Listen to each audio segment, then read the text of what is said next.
Welcome back friends. आज हम पढ़ेंगे ब्राउन्स क्लासिफिकेशन के बारे में। ब्राउन्स क्लासिफिकेशन किसने इन्वेंट की? वो की J.H. ब्राउन साइंटिस्ट ने 1919 में, और उसने सबसे पहले डिफ़ाइन किया रिएक्शन ऑफ स्ट्रेप्टोकोकाई ऑर्गेनिज्म का ब्लड एगर प्लेट्स पे।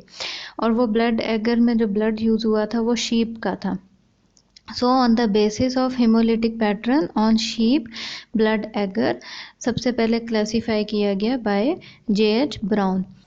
स्ट्रेप्टोकोकाई क्या है? स्ट्रेप्टोकोकाई आपको पता है कि स्ट्रेप्टोकोकाई जो है वो ग्राम पॉजिटिव कोकाई बैक्टीरिया है, जो कि बहुत ही clinically important type of bacteria है। तो उसने क्या किया, उसने स्ट्रेप्टोकोकस को ग्रो किया, ब्लड एगर प्लेट्स पे कल्चर किया और उसके बाद रिएक्शन देखा। तो उसने बताया कि 3 टाइप्स ऑफ ग्रुप्स हैं, यानी कि स्ट्रेप्टोकोकस ऑर्गेनिजम्स जो हैं वो further on the base of haemolysis 3 types of group में डिवाइड हो जाते हैं। वो ग्रुप्स कौन से हैं? वो हैं alpha haemolysis group, beta haemolysis group और नॉन हिमोलिसिस ग्रुप। फिर हम आगे देखेंगे। सबसे पहले हम देखेंगे कि इस हिमोलिसिस में किस टाइप की हिमोलिसिस देखी गई, और फिर हम देखेंगे कि वो कौन से स्ट्रेप्टोकोकस ऑर्गेनिजम्स जो हैं वो कौन सी टाइप ऑफ ग्रुप में आते हैं। तो 3 ग्रुप्स में हिमोलिसिस की बेस पे ऑन ब्लड एगर 3 ग्रुप्स में डिवाइड किया गया। सबसे पहले कौन सा है? सबसे पहले है beta haemolysis group. Beta haemolysis group में ये देखा गया ब्लड एगर में कि कंप्लीट हिमोलिसिस हुई और ऑन ब्लड एगर, यानी कि हिमोलिसिस यानी कि कंप्लीट रेड सेल जो है वो लाइज्ड हो गए। और कितने डायमीटर की हिमोलिसिस देखी गई? बीटा हिमोलिसिस ग्रुप में देखी गई 2 to 3 mm diameter zone of haemolysis. तो बीटा हिमोलिसिस ग्रुप में clear complete lies of red cells हुए। उसके बाद देखा गया alpha haemolysis group. Alpha haemolysis group में देखा गया कि जो हिमोलिसिस थी वो कंप्लीट नहीं थी बल्कि इनकम्प्लीट थी, और देखी गई कि ग्रीनिश डिस्कलरेशन देखी गई अराउंड द कॉलोनी, और सम अनहिमोलाइज्ड आरबीसीज की परसिस्टेंस देखी गई। यानी कि एक तरह से अल्फा हिमोलिसिस में क्या था? अल्फा हिमोलिसिस में इनकम्प्लीट ग्रीन हिमोलिसिस थी। एट दी एंड मैं आपको डायग्राम भी शो करूंगी जिसमें आपको कल्चर प्लेट्स देख के जो है वो इजीली अंदाज़ा हो जाएगा कि अल्फा हिमोलिसिस, बीटा हिमोलिसिस और गैमा हिमोलिसिस में किस तरह की कल्चर प्लेट्स जो हैं वो नज़र आती हैं। और लास्ट हिमोलिसिस ग्रुप जो था वो था नॉन हिमोलिसिस ग्रुप। इस टाइप के ऑर्गेनिजम्स ने किसी भी तरह की कोई हिमोलिसिस शो नहीं की, यानी कि ना ही कंप्लीट ना ही इनकम्प्लीट, बल्कि they are non hemolytic groups. तो ब्राउन्स क्लासिफिकेशन अब आपको समझ आ गई कि ब्राउन साइंटिस्ट ने on the base of reaction of streptococci on blood agar plate उसने क्लासीफाई किया स्ट्रेप्टोकोकस ऑर्गेनिजम्स को 3 ग्रुप्स में, बीटा हिमोलिसिस, अल्फा हिमोलिसिस और गैमा हिमोलिसिस में।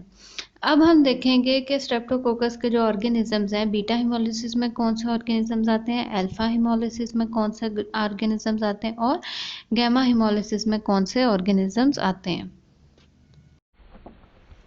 तो क्लासिफिकेशन स्टार्ट करते हैं स्ट्रेप्टोकोकस की। सबसे पहले हमने डिवाइड किया 3 ग्रुप्स में, जैसे हमने ऊपर बताया कि बीटा हिमोलिटिक स्ट्रेप्टोकोकस कौन से, अल्फा हिमोलिटिक और गैमा हिमोलिटिक, यानी कि नॉन हिमोलिटिक ऑर्गेनिजम्स।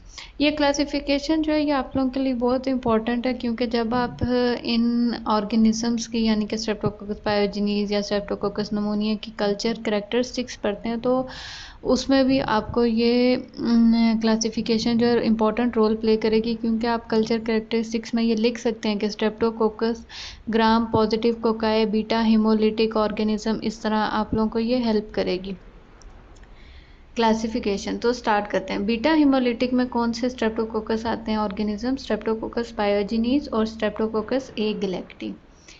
इसके बाद है अल्फा हिमोलिटिक स्ट्रेप्टोकोकाई। कौन से हैं? अल्फा हिमोलिटिक जो है वो हैं स्ट्रेप्टोकोकस नमोनिया और स्ट्रेप्टोकोकस विरिडेंस। और गैमा हिमोलिटिक्स यानी कि नॉन हिमोलिटिक में आते हैं एंटीरोकोकस।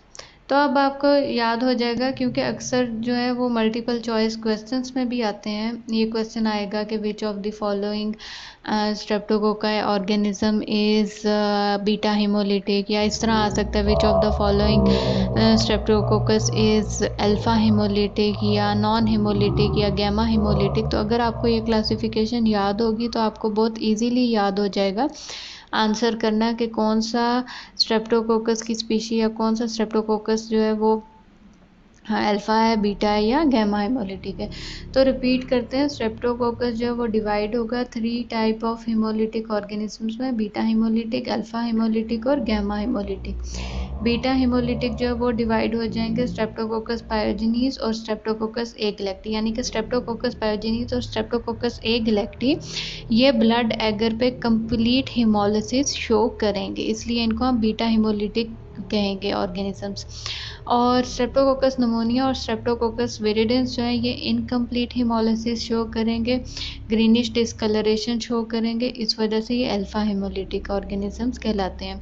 और एंटीरोकोकस जो है वो कोई भी तरह की हिमोलिसिस शो नहीं करेंगे, इसलिए वो गैमा हिमोलिटिक ऑर्गेनिजम्स कहलाते हैं। अब मैं आपके साथ डायग्राम शेयर करूँगी, आप डायग्राम देख लें कि कल्चर प्लेट्स किस तरह की नज़र आएंगी, और फिर हम लेक्चर का एंड करेंगे।